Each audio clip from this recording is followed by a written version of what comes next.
Bonsoir Francis. Bonsoir Walter. Comment allez-vous? Ça va. Ça va. Alors, vous êtes plein de choses. Biologiste, botaniste, je sais que ça ne va pas vous plaire si je dis ça, mais de renommée internationale, au moins. Voire galactique peut-être. En tout cas, de très grande renommée, ça c'est sûr.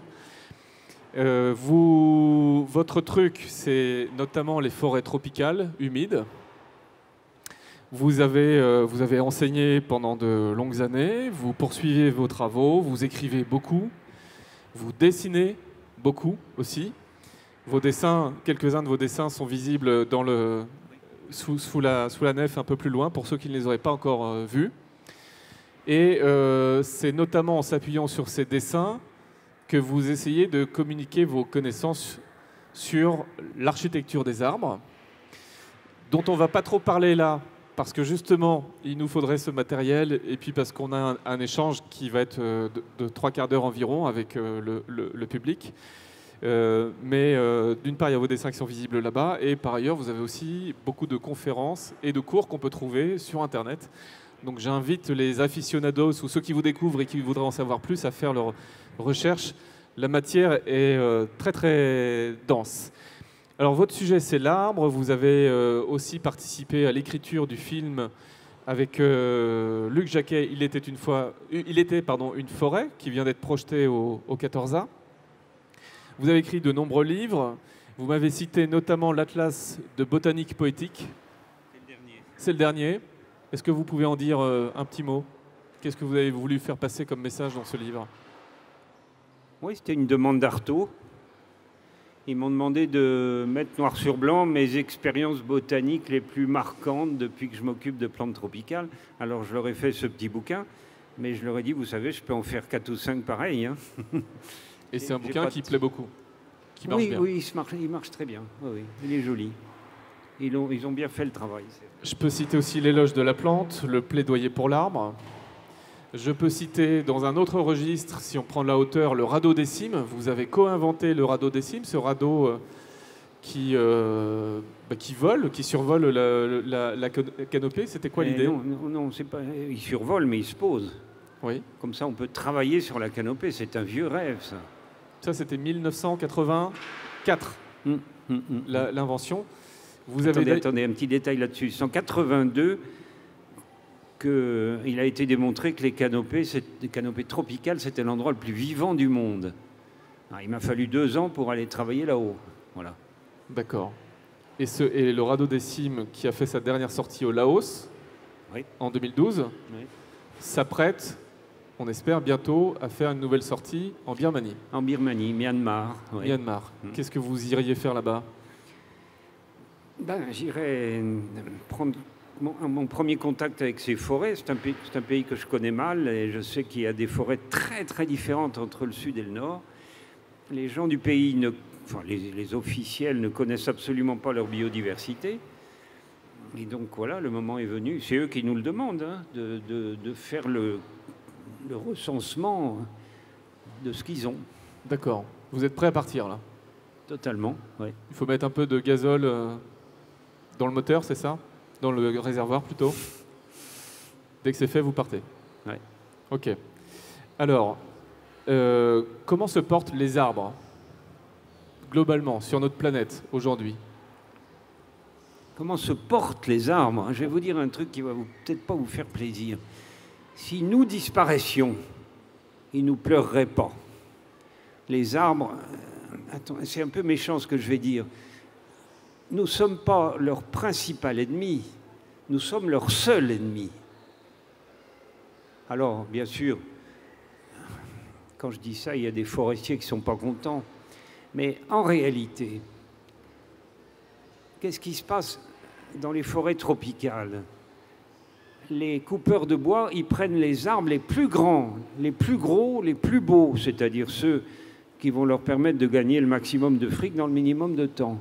Donc il reste après des forêts en mauvais état. C'est intéressant de comparer avec les maladies naturelles, les pathogènes ou les événements climatiques comme la grosse tempête de 1999. Prenons la tempête. Ça a fait tomber les arbres qui étaient mal enracinés ou dont les fibres étaient trop courtes. Il reste donc les bons. Enfin, globalement, si on prend l'échelle de temps des arbres, c'est très positif pour eux. Prenons la graphiose de l'orme. Ça a tué beaucoup d'ormes. C'est dramatique pour des possesseurs d'ormes. Mais en réalité, il reste maintenant cette maladie s'est calmée, il reste des ormes résistants. Eh bien, de ces ormes résistants va surgir une population, c'est déjà en cours, une population qui sera bien meilleure, bien plus forte. Ce qu'on aurait pu dire, c'est que vous êtes aussi un grand admirateur de Darwin. Oui, c'est vrai. Encore que maintenant, on s'aperçoit qu'il est pas mal dépassé sur beaucoup de points. D'accord. Donc j'entends ce que vous dites sur les arbres. Alors il y a plein de choses à raconter sur les arbres et vous avez sûrement plein de questions. Je vais juste poser une ou deux petites questions et puis après le micro va circuler puisque c'est une rencontre avec le public. Question, quel est l'âge de l'arbre le plus âgé qu'on connaisse sur Terre? Selon vous? Il s'appelle le Hou royal. Mais c'est le nom anglais qu'on lui donne en Australie, King Holly. En fait, c'est pas un hou, c'est compliqué, c'est une protéacée, c'est une famille qu'on n'a pas ici. Il s'appelle Lomacia tasmanica, il est en Tasmanie, comme son nom l'indique, et il a 43 000 ans, c'est-à-dire que cet arbre-là, quand il a germé, il y avait notre espèce, Homo sapiens, et il y avait Homo neanderthalensis. Les deux étaient sur la planète au même moment. Donc il est aussi âgé que l'homme, enfin que l'histoire de l'homme. Même plus que ça. Non, l'homme, c'est 200 000 ans. D'accord, alors, ok. 43 000 ans. Des Américains disent qu'il y a un arbre qui aurait 80 000 ans. Ça vient d'où, ça? Peut-être, je ne sais pas, on attend. Mais attendez, il faut que les datations soient faites sur des méthodes vraiment rigoureuses. Et vous pensez que ce n'est pas le cas sur ces 80 000? 80 000, j'attends de voir, je ne suis pas convaincu. 43 000, c'est fiable? Oui, tout à fait. Alors, il a quelle forme, cet arbre? Un arbre qui a 43 000 ans? Quelle forme? À quoi il ressemble? Ah non, mais attendez, les arbres qui deviennent très vieux, ils se changent spontanément en forêt. Donc c'est une forêt? C'est une forêt, en effet, c'est 3 km de forêt le long de la rivière Bathurst, dans le sud-ouest de la Tasmanie. Et on peut voir que le clone grandit encore. D'accord, donc lui se porte bien. Il ne faut pas l'imaginer comme un arbre formidable, non. Non. Il est d'ailleurs probable que l'arbre, le premier, il est mort depuis longtemps. Depuis quelques mois, quelques années, beaucoup de travaux font état de ce qu'on a appelé, alors je ne sais pas si c'est par exagération, mais l'intelligence des arbres. On découvre en tout cas, et vous dites, on a une espèce d'avalanche de nouvelles scientifiques qui font que ces êtres vivants qu'on a devant nous ne sont plus les mêmes, en tout cas du point de vue de la connaissance, que ce qu'on avait, ne serait-ce qu'il y a 10 ou 20 ans. Comment vous expliquez ça? Je ne l'explique pas. Je me pose la question. Par contre, je crois que tout le monde devrait être conscient qu'on vit une période extrêmement favorable au progrès de la connaissance des plantes. Des plantes, pas seulement des arbres. Pour une raison qui m'échappe, je n'ai pas d'explication, mais c'est vrai qu'on a une avalanche venant de beaucoup de pays du monde, de découvertes nouvelles. Alors on a plein de chercheurs qui travaillent sur ces sujets. Je vais vous citer quelques noms. Est-ce que vous pouvez me dire pour chacun d'entre eux, je sais que c'est réducteur, mais qu'est-ce qu'ils nous ont appris notamment? Il y a un japonais, Yoshiharu Saito. Alors lui, il a un laboratoire de géophysique à Kyoto et c'est lui qui a montré qu'on pouvait utiliser les arbres pour savoir si on craignait un séisme ou pas. Les arbres sont capables de prévoir l'arrivée des tremblements de terre. Extraordinaire, ça. Comment c'est possible? Enfin, comment ça marche? Eh bien alors, Saito, il a un petit parc devant son laboratoire. Il a essayé sur plusieurs arbres. Il y a l'albizia, l'arbre à soie, je pense que les gens d'ici le connaissent bien. Il a essayé sur des camélias qui poussent également ici. Qu'est-ce qu'il fait? Il met une électrode dans le tronc, sous l'écorce du tronc, et une électrode au bout d'un pieu métallique entre les racines. Les deux électrodes sont ramenées à un écran graphique. Et si vous avez une sinusoïde régulière, ça va. Vous pouvez aller travailler sans souci. Mais si un matin, la sinusoïde régulière est remplacée par une courbe complètement folle vers le haut ou vers le bas. Attention, un séisme est en route. Ça ne vous dit pas, bien sûr, à quelle distance vous êtes de l'épicentre. Donc ça ne vous indique pas quel temps vous reste. Mais au minimum, vous avez le temps de sortir dans la rue. Et dans le fond, c'est ça qui compte le plus. Ne pas se faire écraser par sa propre maison. Alors ça soulève énormément d'espoir, parce que je ne sais pas si vous suivez, mais les morts dans les séismes, c'est à jet continu. Ça n'arrête pas sur cette planète. D'accord. Il était temps de trouver une solution. Et les arbres peuvent nous l'apprendre. Alors je vais vous citer le nom de Ernst Zürcher. Zürcher, c'est un ami à moi qui travaille à Zurich. C'est lui qui a montré qu'il y a une marée dans les arbres, que les arbres sont sensibles à l'attraction lunaire et à l'attraction solaire, qui se contrarient ou qui s'accumulent. Ça donne les vives eaux et les mortes eaux. Donc il y a une marée haute et une marée basse dans les arbres? Ouais, ouais. Et il y a même des vives eaux et des mortes eaux. Ça dépend de la période où on est. Et bien ça, c'est Zürcher. Ouais. Et comment on explique ce phénomène? C'est la quantité d'eau qui est... Il y a suffisamment d'eau dans un arbre pour que la marée soit mesurable. C'est des capteurs très sensibles qu'on met autour du tronc et voilà, c'est le diamètre qui change. D'accord. Je vous cite le nom de Anthony Trevavas. Trevavas, alors il a fait, malheureusement c'est pas traduit, c'est toujours en anglais, il a fait un bouquin qui s'appelle L'intelligence et le comportement des plantes. J'aimerais beaucoup que ça soit traduit, c'est un livre admirable, absolument admirable. Et qu'est-ce qu'on y apprend, entre autres? Je ne veux pas anticiper sur ce que je raconterai ce soir. Ah, d'accord. Excusez-moi. Alors, vous raconterez la suite à 20h. À l'université de Florence, Stefano Mancuso. Un type tout à fait étonnant. Tout à fait étonnant. Alors lui, c'est typiquement le gars qui... Attendez, je ne voudrais pas donner des mauvaises idées à l'administration, mais quand on a moins de crédit, on fait des recherches moins coûteuses. Et c'est ce qui s'est passé à l'université de Florence. Au lieu de faire de la biochimie ou de la génétique moléculaire, ils sont revenus à la plante elle-même. Et ça a été un feu d'artifice. D'ailleurs, ce n'est pas du tout pour critiquer les travaux de biochimie ou de génétique moléculaire. On a grand besoin de ça. Mais à la lumière de tout ce qui a été fait depuis 40 ans avec ces méthodes-là, on revient sur la plante et on les comprend beaucoup mieux. Donc on reprend de la hauteur par rapport au sujet. Ouais. Alors ce Stefano, vous dites que c'est un gars extraordinaire, mais qu'est-ce qu'on lui doit, par exemple?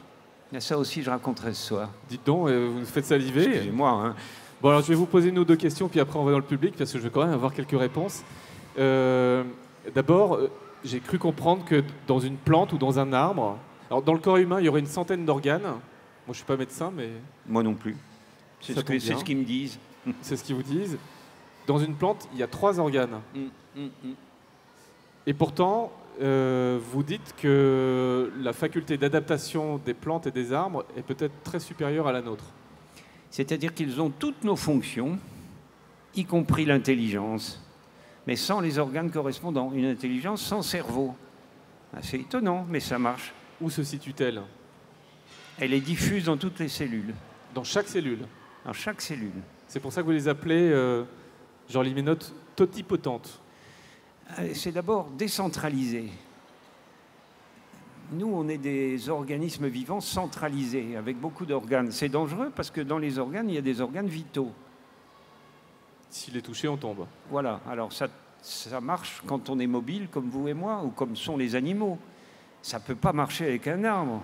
Un arbre qui aurait un organe vital, ça serait la catastrophe. Alors ils sont complètement décentralisés et du coup, ils ont une totale résilience que j'admire sans réserve.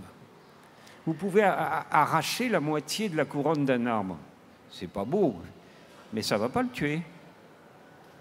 Tandis que si je vous prends et que je vous arrache la moitié du corps, c'est terminé. Il y a des chances, effectivement. Alors ils sont sensibles aux marées. Ils peuvent prévoir un tremblement de terre. Ils ont une intelligence distribuée et décentralisée. Ils sont capables de manipuler. Ça aussi, c'est pour ce soir, pardon. Ah, j'ai pas de bol, hein. Pas de bol. Ils sont capables de se déplacer. Oui, alors on a on a une petite liste d'arbres qui sont capables de marcher. Les pandanus, ils arrivent à marcher. Il y a quelques palmiers qui le font. Mais l'exemple le plus connu, parce qu'il est le mieux documenté, c'est les palétuviers. Les vieux palétuviers, ils tombent comme ça, et puis ils meurent d'un côté, ils poussent de l'autre. Et donc, si on les suit tout ça en photo, ça fait 5 mètres par an. 5 mètres par an. Ouais. Pourquoi ils fuient comme ça? Qu'est-ce qu'ils fuient? Alors, qu'est-ce qu'ils cherchent, s'ils vont chercher quelque chose? Non, ils ne cherchent pas, ils partent dans leur direction. Et la branche, elle avance tout droit. Il n'y a pas de mouvement de matière, donc ce n'est pas comparable à la marche d'un être humain. Ça meurt d'un côté, ça pousse de l'autre. Et ils s'arrêtent, c'est idiot, mais ils s'arrêtent quand ils n'ont plus pied. Quand ils n'ont plus pied. Ça pousse au bord de la mer. D'accord. Très bien, on pourrait parler de timidité des arbres également. Enfin, je ne sais pas si on peut utiliser ce terme pour un arbre. Ben, les premiers qui ont vu ça, c'est les forestiers australiens sur les forêts d'eucalyptus. C'est des arbres qui ne se touchent pas. Voilà. Les couronnes sont côte à côte, mais elles ne se touchent pas. Elles laissent une fissure de 80 cm ou 1 mètre de large. C'est un spectacle absolument magnifique. Ce qui est un peu énervant, c'est qu'on ne sait pas à quoi ça sert et on ne sait pas comment ça marche. Alors, grattez pas trop mes connaissances sur la timidité des arbres. Mais vous l'avez observé. Oh, bien sûr. C'est un vrai bonheur. C'est très, très beau. Hein. Si vous avez l'occasion d'aller à la Villa Turet, sur le Cap d'Antibes, il y a un jardin qui appartient à l'INRA, et il y a des gens, des groupes de télévision du monde entier qui viennent filmer la timidité des pins du Cap d'Antibes. D'accord. Alors, on va faire circuler le micro, qui est au fond, voilà. Qui veut poser une question? Soyez pas timide, allez-y. J'en ai d'autres, s'il faut. Monsieur ici, au 2e rang. Je vais commencer par la première question, c'est toujours la plus difficile, donc voilà, comme ça. Et en plus, je pense que ça va être la plus simple qu'on puisse poser. Pour vous, monsieur Allier, est-ce que vous pouvez nous donner votre définition personnelle de l'arbre? Oh, c'est pas la plus simple. J'ai beaucoup travaillé là-dessus. Et puis, eh ben, figurez-vous que c'est très compliqué. Mais c'est une question qui m'intéresse. Quand vous allez dans une école de foresterie, par exemple Nancy ou Heidelberg, ou il y a l'équivalent en Grande-Bretagne, la définition de l'arbre qu'on vous donne, bizarrement, c'est l'arbre d'Europe. Ça correspond aux chênes, aux hêtres, voilà, des arbres de chez nous. Et alors, quand je vais dans les tropiques, ça ne marche plus. Des arbres qui n'ont pas de feuilles, des arbres qui n'ont pas de branches, des arbres fossiles qui n'ont pas de bois, qui sont rigides par leur phloème, par exemple. Donc, alors, il faut abandonner tout... Ça a l'air idiot ce que je vais dire, mais il faut abandonner toute trace de nationalisme dans la définition de l'arbre. Et j'ai essayé, moi, de faire une définition de l'arbre qui englobe les arbres tropicaux, les arbres fossiles et aussi les nôtres. J'étais assez content de ma définition. Et puis, je me suis rendu en Afrique du Sud. L'université de Pretoria m'invite. Et là, on me montre des arbres souterrains. Ma définition s'est écroulée. C'est-à-dire, vous ne voyez rien, vous voyez simplement des feuilles côte à côte, ça couvrirait toute cette pièce. Et donc, c'est très vieux. Les collègues sud-africains les ont datés, ça fait facilement 1 millier d'années. Et si vous creusez, vous allez trouver des branches et un tronc. Donc voilà, écoutez, la définition de l'arbre, je baisse les bras, j'ai laissé tomber. Du reste, quand je dis arbre, vous voyez bien ce que je veux dire. Est-ce qu'on a vraiment besoin d'une définition? Juste on parle de définition ou de non-définition, les arbres, les plantes, on se disait il y a 3 organes tout à l'heure. On peut peut-être les rappeler ceux-là, parce qu'on les connaît. Oh, c'est facile, tige, racine, feuille. Le fruit, c'est pas un organe? Non. Non, parce que si vous analysez sa croissance, c'est des feuilles. Des feuilles modifiées, sexuelles, etc. Mais non, tige, racine, feuille, ça suffit pour interpréter toute la forme de toutes les plantes. Alors, 2e question. Je vois des gens qui agitent la main là-bas. Et ici, madame aussi. Alors, où est le micro? Vous avez parlé de l'intelligence de l'arbre. Je suis là. Ah, monsieur, bonjour. Là, On vous voit là-bas. Voilà. Donc, vous avez parlé de l'intelligence de l'arbre. Il y a quelques années, je vous ai entendu parler que pour être un être intelligent, il faut la qualité du doute. Et La qualité du doute, de douter. Effectivement, Voilà. j'ai changé d'avis. Ah, vous avez changé d'avis. Donc l'arbre doute aussi.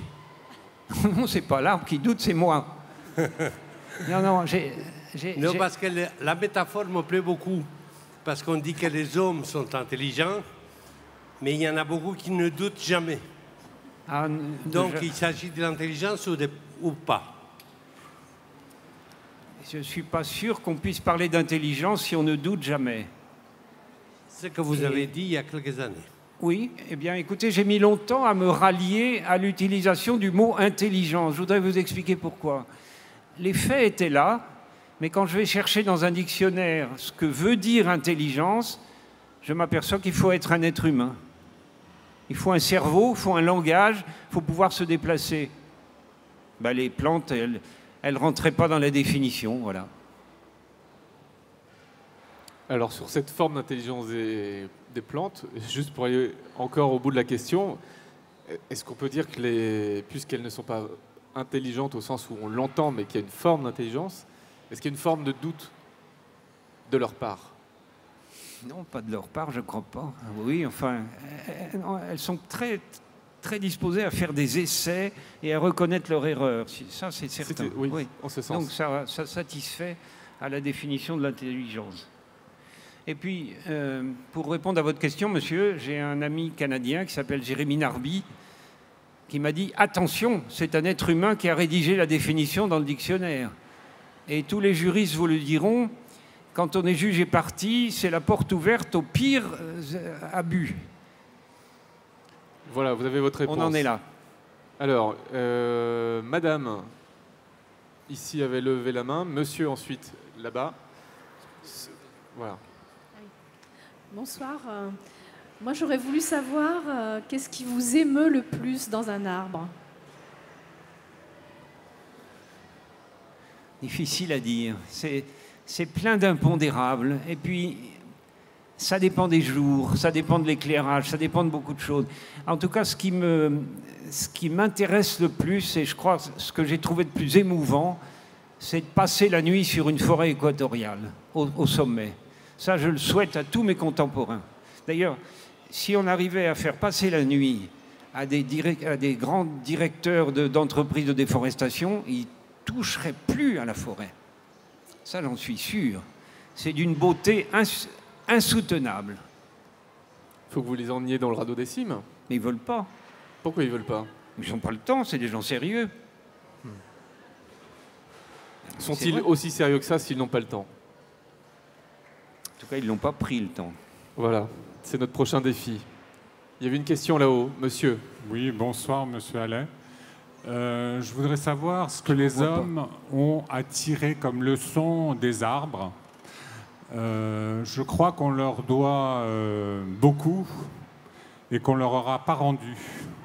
On a beaucoup déforesté, on a peu replanté et peut-être qu'actuellement, les soucis climatiques pourraient trouver une solution dans dans cette action de reforestation. On leur a beaucoup pris et on leur a très peu rendu. C'est d'ailleurs pourquoi je disais que nous sommes leur principal ennemi. Alors qu'est-ce qu'on pourrait imiter des arbres? Écoutez, ils sont beaux, ils sont discrets, ils sont totalement autosuffisants. Tout ce qu'ils attendent de nous, c'est qu'on leur foute la paix. Ils sont totalement non violents. Et je me demande combien il y a d'êtres humains qui peuvent dire ça. On devrait les imiter. Oui, je suis d'accord. Faute de les imiter, comment vous vous positionnez par rapport au fait de les replanter massivement, cette entreprise de reforestation? Alors, je sais bien qu'elle fait face à une entreprise de déforestation massive qui, elle, malheureusement, ne faiblit pas. Mais toutes ces initiatives de reforestation, oui, qu'en dire? Je les admire, je les supporte, je les soutiens, bien entendu. Je voudrais juste faire remarquer que quand vous lancez une campagne de reforestation, ça intéresse tout le monde. Les journaux sont là, la télévision est là, le maire vient faire un discours, le député se pointe, etc. OK. Mais ce n'est pas ça qui compte, c'est l'entretien de ces jeunes arbres dans les 2-3 ans qui suivent. Ça n'intéresse absolument personne. L'ennui, c'est que s'il n'y a pas cet entretien, eh bien tout meurt. On a perdu du temps, on a perdu notre temps. Et ça c'est pas pris en compte. Voilà, ça n'intéresse pas les médias. Et pour ce qui est de l'intérêt de ne pas déforester, est-ce que vous avez le sentiment, malgré tout, malgré ce mouvement qui est en cours et qui est parfois désespérant, que la prise de conscience croît, y compris chez les décideurs? Attendez, oui, non, il n'y a aucune espèce de changement. Je vous ferai remarquer que les coupeurs de bois, les gens qui font l'exploitation forestière, ils ne sont pas là. C'est ça qui me gêne un peu dans ces congrès et ces réunions, c'est qu'on parle à des gens qui sont déjà convaincus. Je rêve d'avoir un auditoire d'adversaires, mais ils ne viennent pas. Et pourtant, ils sont beaucoup plus nombreux que nous. Mais ils ne viennent pas. Ils ont une bonne technique, rodée depuis très longtemps. Vous les invitez. J'invite par exemple un dirigeant d'une compagnie d'exploitation forestière au Gabon. Il me dit oui, je viens, ça va. Donc je ne me préoccupe pas. Et puis le jour J, il ne vient pas. Et comme il vous a fait croire qu'il viendrait, vous n'avez pas le temps de vous retourner et de trouver quelqu'un d'autre. On ne parle jamais à ceux qui sont nos adversaires. Pour l'instant, ils ne veulent pas vous écouter. Mais est-ce que l'opinion publique, est-ce que les mouvements citoyens, même s'ils sont encore insuffisants, ne peuvent pas aider, appuyer? Les aider à venir. En tout cas, les aider à montrer qu'il y a une alternative, une résistance, une aspiration? Je ne sais pas. Je ne suis jamais parvenu à trouver un auditoire qui comprenne des adversaires. Voilà. Parce qu'ils disent qu'ils créent des emplois, qu'ils gèrent la forêt, qu'ils font vivre le bois, etc. Ils ont tout un tas d'arguments dans les publicités. En réalité, on n'a pas l'occasion de discuter. Je discute avec eux sur le terrain, mais on n'a jamais de discussion publique. C'est assez frustrant. Une autre question? Ici, monsieur, oui. Devant. Et ben voilà. Yannick Roudot. Oui, bonjour. J'aimerais savoir si on... Je suis là, monsieur Alex. Où est-ce qu'il est Là, en haut. Là. J'aimerais savoir si on laissait la paix à la forêt, si on arrêtait de déforester dans le monde, en combien d'années ou de décennies on pourrait espérer restaurer une biodiversité, des forêts de taille suffisante pour freiner le dérèglement climatique. Est-ce qu'il faut attendre 20 ans, 30 ans sans intervention de l'homme? Ça va dépendre à quel moment on décide d'arrêter de couper. S'il y a encore des forêts, ça va aller assez vite. 7 siècles. Mais si on attend que tout soit coupé, ça ne reviendra jamais, bien sûr. Ce n'est pas une très bonne réponse que je vous fais là, mais ça dépend effectivement du moment où on arrête de couper. Je vous signale un livre, malheureusement le nom de l'auteur m'échappe, ça s'appelle Homo disparitus. C'est un livre traduit de l'américain qui est une image de la Terre dont tous les hommes seraient partis. Plus d'hommes, plus d'êtres humains. Qu'est-ce qui se passe? À quelle allure les grandes villes se dégradent? À quelle allure reviendraient les animaux, etc. C'est un livre qui est assez impressionnant, Homo disparitus. Ce que vous décrivez là, c'est la force de restauration des écosystèmes, malgré tout. Donc 700 ans minimum pour répondre à la question qui a été posée. 700 ans dans les tropiques parce que ça pousse toute l'année. Dans les tropiques? Oui. Ici, je crois qu'il faudrait 10 siècles, 1000 ans. 1000 ans pour reconstituer ce qu'on a déforesté. On ne sait pas parce qu'on ne l'a jamais tenté, cette expérience-là. Effectivement. Il y a un botaniste anglais dont j'ai oublié le nom qui avait écrit un livre Half Earth, je crois, la moitié de la Terre. Son projet un peu fou, c'était de réensauvager la moitié de la Terre, de dire les humains, vous occupez la moitié de la Terre et vous videz l'autre moitié et vous laissez faire. Je ne connais pas, mais ça m'intéresse de le lire. Ouais. C'est l'homme qui a inventé le terme biodiversité. Alors j'ai oublié son nom. Non, c'est Wilson. C'est ça, c'est Wilson. Et c'est un Américain. Alors peut-être. Oh, Wilson, oui, c'est lui qui a inventé le terme de biodiversité. Voilà. Monsieur très très gentil. Et donc son projet, c'est ça, qui paraît complètement utopique. En effet. Mais est-ce que ce serait pertinent?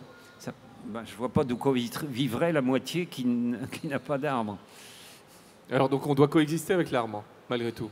C'est clair, on est des primates canopéens. Hein. Notre origine, c'est les canopées tropicales. On est des primates canopéens. On l'a perdu de vue, ça. Mais même notre organisation physique, elle démontre que nous sommes nés dans la canopée. Les yeux rapprochés qui nous permettent de voir le relief, vous savez, ça ne pardonne pas. Si on veut attraper une branche et puis manque de bol, elle était derrière au lieu d'être devant, la sélection darwinienne, là, elle joue à plein, hein, c'est clair. Je vois ce que vous voulez dire. Alors les yeux, qu'est-ce qu'il y a comme autre élément morphologique? La main avec le pouce opposable à tous les doigts, ouais. Et puis des ongles au lieu des griffes, et puis une cage thoracique qui est plutôt large que profonde. Et on n'imagine pas une vache montant aux arbres. Elle aurait non, pas tellement. Eh ben non, voilà. Et tous les animaux canopéens ont ces caractéristiques-là. Donc vous dites, finalement, nous, il faut qu'on remonte dans l'arbre. Je ne pense pas avoir dit ça, mais ça m'arrive souvent. Depuis le jeune âge, je crois. Ah oui, oui, tout à fait. C'est là que vous êtes devenu... Oui, je suis très choqué quand... je me mêle de ce qui ne me regarde pas, mais je vois des parents qui interdisent à leurs gamins de grimper aux arbres. Dramatique, il faut les encourager. Je crois que j'ai fait ça une fois. Il faut leur montrer des arbres sur lesquels on peut grimper sans trop de danger, ça je veux bien. Mais je ne crois pas qu'on puisse rendre plus de service aux enfants que de les faire monter dans l'arbre. D'accord. Alors, une autre question. Ici, il y avait monsieur qui demandait la parole. Monsieur ensuite et monsieur. Non, au premier rang. Ah pardon, excusez-moi. Merci. Si 80% de la biodiversité est établie en canopée, comment expliquez-vous qu'il y ait si peu d'études qui sont menées sur celle-ci? Pourquoi il y a si peu d'études? Mais attends, dès qu'on est dans le milieu tropical, on est dans l'endroit le plus riche de la Terre en matière de biodiversité, et c'est là qu'il y a le moins de biologistes. Botanistes et zoologistes, on est très très peu nombreux. C'est la partie la plus... Alors je vous donne un point de vue subjectif et personnel. Pour moi, la bande tropicale de la planète, c'est de très loin la partie la plus intéressante de notre habitat. Mais il y a très peu d'études parce que tout simplement, il n'y a pas de recherche scientifique et il n'y a pas de spécialistes. Mais pourquoi est-ce qu'il n'y a pas de spécialistes? Il y a bien de raison à la source. Oui, une bonne question. Mais je constate que les gens des tropiques, malgré toute la sympathie qu'ils m'inspirent, ils ne pratiquent pas la recherche scientifique. Ils la pratiquent quand ils viennent en Europe ou aux États-Unis ou au Japon. Et ensuite, ils retournent chez eux et terminé. Ok. Une autre question? Il y avait monsieur là-bas. Au 4e rang. 5e.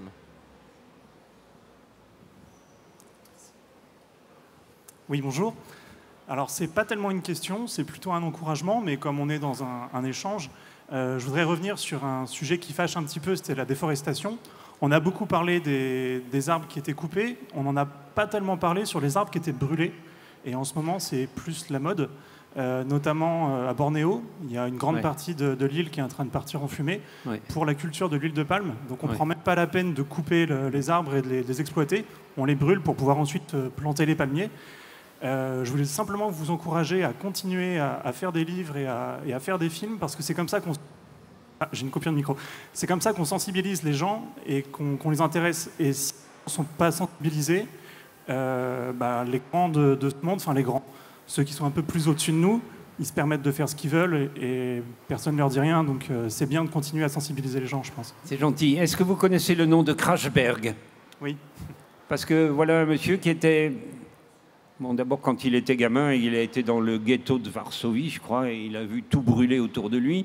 Il a émigré au Brésil, il a pris la nationalité brésilienne. Manque de bol, au Brésil, tout brûlait autour de chez lui. Donc il a fait des sculptures très, très impressionnantes avec des troncs brûlés. Il est décédé il y a quelques années, mais il nous manque beaucoup, Krachberg. Voilà un homme qui, effectivement, qui avait compris qu'il n'y a pas que l'abattage, il y a aussi le feu.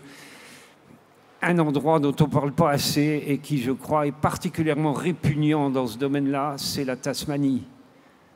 Voilà. On parle d'huile de palme. Dans une précédente table ronde, on a parlé du soja et de la déforestation due au souhait d'installer de grandes exploitations de soja qui elles-mêmes nourrissent des bœufs, qui eux-mêmes finissent dans nos assiettes. Beaucoup de forêts qui sont détruites pour faire des soit des aliments, soit surtout des carburants. Voilà, Ça, mais cet enchaînement des faits, on ne l'a pas forcément tous en tête quand on n'est pas spécialiste de ces questions. Pour ceux qui aimeraient au moins mettre quelque chose en route à un niveau individuel, quelles seraient les interpellations ou les premiers conseils, premières initiatives ou portes à ouvrir que vous proposeriez? Alors d'abord, je voudrais rappeler les faits. L'Amazonie, le sud du bassin amazonien, il n'y a plus d'arbres, c'est le Mato Grosso. Et c'est du soja transgénique, qui n'est d'ailleurs pas pour le Brésil, il est pour la Chine. Donc il va falloir l'expédier au travers du Pacifique. Le palmier à huile, c'est essentiellement la Malaisie péninsulaire, pas les îles de Malaisie. Et l'arbre à caoutchouc, l'EVA brasiliensis, c'est essentiellement Sumatra. On coupe des forêts avec une biodiversité gigantesque et on les remplace par une espèce. C'est évidemment pas durable. Alors on peut gagner beaucoup de fric à court terme, mais je ne crois pas qu'on puisse faire plus de tort à notre planète qu'avec une manip comme celle-là. Et alors à notre niveau, que faire, que commencer, que tenter? Ouais, alors c'est compliqué. Parce que ça nous paraît écrasant tout ça. J'entends dire que le palmier à huile, c'est une horreur, qu'il ne faut plus y toucher, etc. Mais non, le palmier à huile, c'est un arbre extraordinairement utile. Heureusement que les Africains de la région forestière d'Afrique ont le palmier à huile. C'est leur source de corps gras.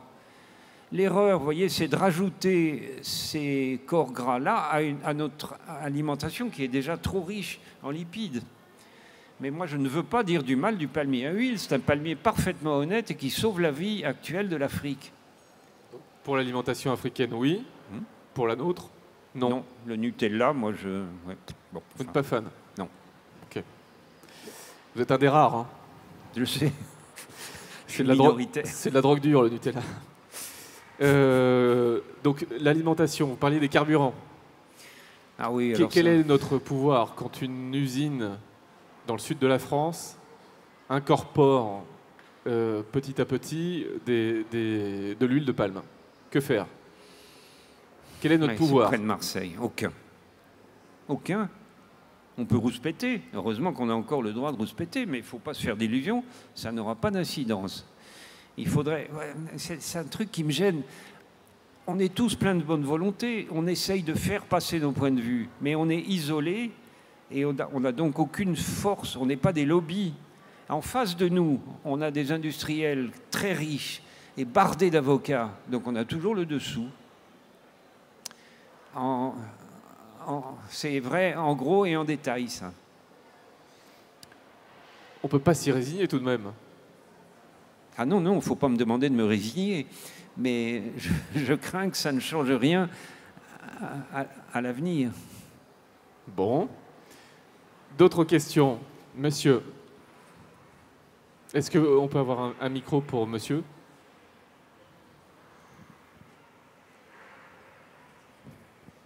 Bonjour, monsieur Allais. En France, la gestion forestière diversifiée et multifonctionnelle est mise à mal par les règles économiques qui sont imposées. Et notamment dans les forêts dites publiques, les forêts qui appartiennent à l'État ou les forêts de collectivité. Auriez-vous des conseils à promulguer auprès de nos décideurs politiques? Vu qu'on est en petit comité, et voilà, pouvez-vous nous dire des choses que vous auriez à leur transmettre à ce sujet-là? Personne n'écoute.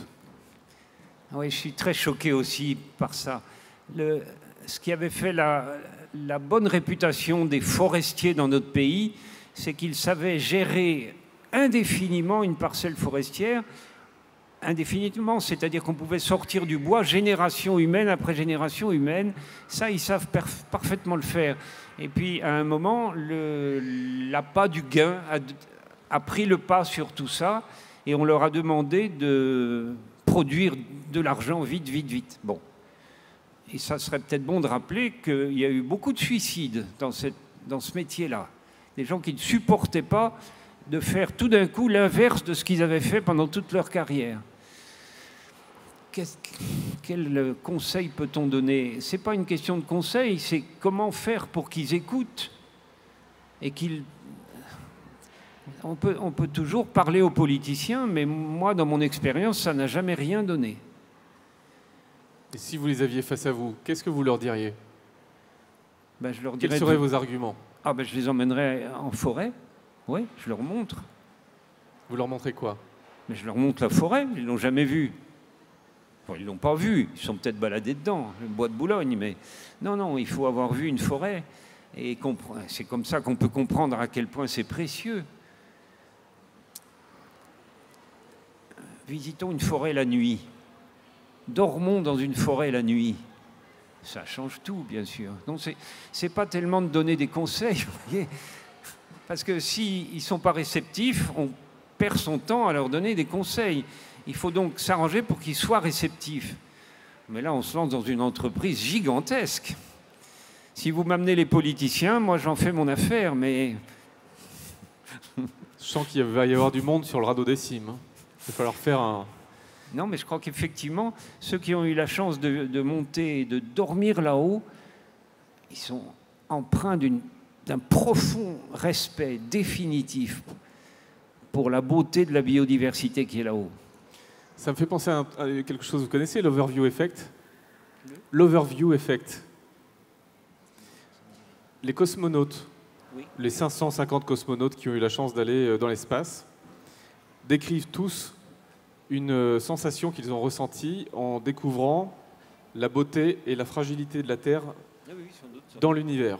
Ils en sont tous revenus transformés. Ça porte un nom, ça a été étudié, c'est très documenté. Ça s'appelle l'overview effect. Est-ce que votre radeau des cimes ne produit pas ça à l'échelle du vivant? Si, si, je pense. C'est pas ce que vous décrivez là. Je comprends très bien, en effet.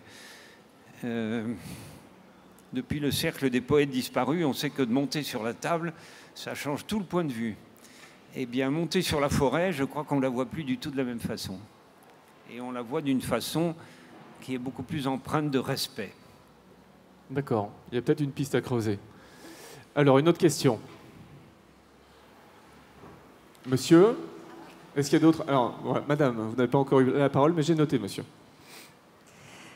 Professeur Allais, merci beaucoup pour toutes vos contributions et vos ouvrages qui sont extrêmement précieux. Je pense que à ce stade, on se pose tous la question de l'opérationnalité. Qu'est-ce qu'il faut faire pour que justement les décideurs décident autrement? Alors, moi je suis agronome et je travaille plutôt dans le milieu un peu équatorial, mais surtout intertropical, méditerranéen. Je suis très frappée par ce qui s'est passé en Inde. Le pays n'a plus de forêt, il n'y a plus d'arbres, le bois coûte une fortune.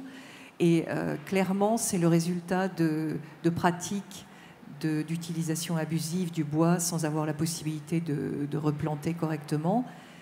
Mais j'ai aussi en tête des exemples passés, réussis, par exemple en Crète, où l'île était complètement déforestée pour fournir du bois pour les galères, jusqu'à ce qu'elle tombe sous la coupe des Ottomans qui décident de tout bloquer. Et elle a retrouvé de la forêt. On a aussi notre exemple des Alpes du Sud, qui étaient ravinées, dangereuses, érodées au XIXe siècle, et les ingénieurs qui ont décidé de mettre en défend, et ça marche. Voilà. Donc, qu'est-ce que vous pouvez nous dire pour soutenir les combats de ceux qui veulent faire changer les choses? Et même si vous nous dites que les politiques ne vous écoutent pas, je suis désolée, je pense que vous êtes écoutés dans des cénacles internationaux et qu'il y a moyen d'aller plus loin. Merci beaucoup, madame. J'apprécie votre témoignage sur l'Inde, mais plus près de nous, la Côte d'Ivoire, qui était le fleuron de l'exploitation forestière française à l'époque coloniale, et bien maintenant sur la place d'Abidjan, si vous voulez vous faire une caisse en bois, ça vous coûtera moins cher de la faire en bois d'Italie qu'en bois ivoirien. Donc ce n'est pas la peine d'aller jusqu'en Inde. Et la France, je dis la Côte d'Ivoire, mais Madagascar, c'est pareil. Les forestiers français ont une énorme responsabilité là-dedans. La raison, c'est que ils ont appris parfaitement à gérer les massifs forestiers européens. Ils se sont dit, puisque ces méthodes-là marchent, on va appliquer les mêmes méthodes dans les tropiques. Ça ne marche pas, parce que ce n'est pas du tout la même forêt, et ils ne se sont pas renseignés sur les différences. Alors, qu'est-ce qu'on peut faire? J'observe que si vous prenez les programmes de l'ENA, par exemple, ou les programmes des écoles que suivent les politiciens dans l'ensemble, il n'y a pas un mot d'écologie. Pas un mot d'écologie. J'ai essayé, je vous racontais ça tout à l'heure, j'ai essayé d'aller faire une conférence à l'ENA sur les problèmes économiques qu'entraîne la déforestation des tropiques. On m'a dit, mais mon pauvre monsieur, on n'a pas le temps pour des choses comme ça. Alors, bon, il me semble qu'on pourrait, je rêve peut-être, mais il faudrait exiger que ceux qui nous dirigent aient un minimum de notions d'écologie fondamentale dans la tête. C'est trop tard pour eux. Moi, je vais vous dire un truc qui ne va peut-être pas vous plaire, mais je ne crois pas dans les COP. Les COP, on met des sommes énormes là-dedans, on fait voyager des gens qui sont contents de se retrouver, ils se connaissent tous. Vous voulez parler des conférences sur le climat, là, les COP 21 ? Oui, voilà. Je pense que si on prenait cet argent et qu'on le mettait dans les toutes petites classes et qu'on donnait aux enfants, dès le début, des bons réflexes écologiques, eh bien après, devenant politiciens, sénateurs, députés, présidents, je ne sais pas quoi, ils auraient au moins des bases. C'est peut-être un peu court, mais je ne vois pas mieux. Puis ça va être à long terme, hein. On aurait dû le faire plus tôt. Est-ce qu'on a une ou deux questions? Ce seront les dernières, parce qu'après, il faut qu'on rende l'antenne. Donc là-bas, il y a une question. Alors, je prends celle-ci et après, je viens là-bas. Rapidement, si ça ne vous ennuie pas. Oui, je vais faire rapide. Il y a 300 millions d'années, les premiers arbres sont arrivés sur Terre, à quelques mois près, avec un système de reproduction particulier. Oui. Il y a 100 millions d'années, d'autres arbres sont arrivés sur Terre avec un autre système de reproduction. Oui. Est-ce qu'on peut envisager une autre évolution par rapport à ce végétal ? Sans aucun doute.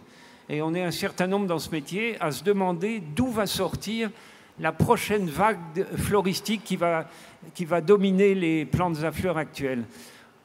Ça va être dur à vérifier, hein. Mais moi, je parierais sur les figuiers. Je parierais sur les figuiers parce qu'il y a une connexion extrêmement étroite entre la plante et son pollinisateur. Et ça, il me semble que ça supprime un peu le hasard d'une pollinisation.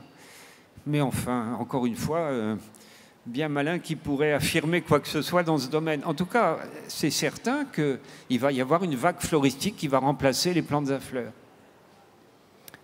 Je crois qu'il y avait une question, oui, ici, sur le côté. Bonjour. Bonjour. Je me permets de prendre la parole parce que j'ai vu, Francis Allais, que vous avez signé une lettre qui soutient ce qui se fait à Notre-Dame-des-Landes, à la ZAD de Notre-Dame-des-Landes, juste à côté d'ici. Donc on est loin des canopées des forêts tropicales. Pas si loin. Pas si loin. Et donc, ce qu'on peut voir, c'est qu'il y a un constat à faire sur la biodiversité, sur l'état de la nature, sur notre écosystème en général, et que soit on reste dans un discours catastrophiste et impuissant, soit à un moment donné, on se demande vraiment comment on arrive à avoir prise sur ce qui peut se passer. Et j'ai l'impression qu'un des paris qui est fait par les gens par le mouvement anti-aéroport et les projets qui ont été construits grâce à cette situation-là à Notre-Dame-des-Landes, dont je fais partie, on montre qu'il y a la possibilité, à un moment donné, de refuser qu'il y ait une industrialisation ou des projets qui paraissent inutiles qui se fassent malgré le sens, malgré l'impression que ça donne qu'en fait, il n'y a pas de prise là-dessus. Donc moi, je fais partie d'un groupe qui s'appelle Abracadabois, qui gère la forêt de la plantation jusqu'à la récolte et jusqu'au sillage. Et donc évidemment, les questions qui sont au cœur de notre démarche sont des questions sensibles, écologiques, sociales, Et on insiste beaucoup sur la possibilité de gérer la forêt collectivement, de gérer l'agricole collectivement et de répondre à des besoins qui ne sont pas ceux du profit, mais bien ceux d'une idée du commun. Voilà, en tout cas, par rapport à ça, nous, on est sur un stand qui est juste à côté, donc les gens qui veulent nous poser des questions spécifiquement là-dessus, vous pouvez venir à tout moment sur le stand du RAF, du réseau des alternatives forestières. Et aussi, je voulais en profiter pour vous inviter personnellement à venir nous rencontrer sur la ZAD de Notre-Dame-des-Landes et voir concrètement ce qu'on fait sur le terrain. Puisque vous avez signé cette lettre et que j'imagine que vous êtes sensible à ce qui se passe là-bas. Merci. Vous êtes invité alors? Vous allez y aller? Ben, je vais y aller, bien sûr, oui, oui, très volontiers. Il n'y avait pas de question, donc il n'y a pas de réponse. Non, c'est un témoignage, c'est un échange. Voilà, c'est bien. C'est comme ça que le lien se tisse. Je vois que les naturalistes en lutte sont représentés. Et voilà, c'est aussi des messages qu'il faut faire passer dans la société. Je me permets un point de vue personnel au-delà des caricatures médiatiques. C'est important qu'on puisse avoir cet échange. Dernière question, s'il y en a une. Monsieur?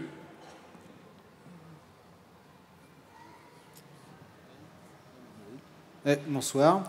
Oui, je voulais vous remercier pour votre travail. Que j'aime. Enfin, ça permet en fait. Ce que je voulais dire, c'est que la science en général, elle a toujours un but utilitaire. Et je trouve qu'avec, en fait, telle qu'elle est souvent promue en fait dans l'éducation, elle a toujours une visée, soit pour bosser dans un laboratoire, ou soit pour éventuellement faire du gel douche. Et en fait, ce que j'aime bien dans votre travail, ou dans l'approche que certains scientifiques comme vous ont, c'est de justement faire découvrir la nature et de la faire comprendre, et aussi d'apporter une forme de rêve, quoi. Puisque quand on regarde par exemple vos dessins, il y a aussi une forme de sensibilité un peu artistique, ou aussi sensibilité vis-à-vis du naturel, qui ne se retrouve pas forcément dans la science en général. Personnellement, enfin c'est mon point de vue personnel, et je trouve que ça fait un peu partie dans votre attitude, ça fait partie en fait des gens qui ont été des découvreurs de la botanique ou du monde en général, de la biodiversité, enfin voilà. Et donc c'est aussi là où je trouve que peut-être que la science finalement elle peut avoir, enfin peut-être de promouvoir l'idée que la science peut encore être quelque chose d'utopique pour la découverte et non uniquement pour faire, comme je vous dis, du gel douche ou des médicaments. Et c'est peut-être aussi ça qui fait qu'on changera d'attitude vis-à-vis de la forêt ou notamment de l'arbre. Enfin, ça c'est mon avis personnel. D'accord. Voilà. Ça m'attriste de voir que vous avez de la science une mauvaise impression. Dire qu'elle manque de sensibilité, je peux vous garantir que c'est faux. Si vous n'avez pas de sensibilité, vous ne ferez jamais la moindre découverte. Et dire que c'est fait pour gagner du fric, non, là je ne suis pas d'accord. Il est très facile de gagner du fric avec les résultats des scientifiques. C'est ça qu'il faut dire. En fait, mais la science elle-même, elle n'est pas faite pour gagner du fric, pas du tout. Elle est faite pour découvrir le réel. C'est tout à fait différent. C'est plus l'utilisation finale de la science. Voilà, c'est ça en fait ce que je veux dire. C'est ce qu'on en fait. C'est pas un jugement vis-à-vis de la science au sens où...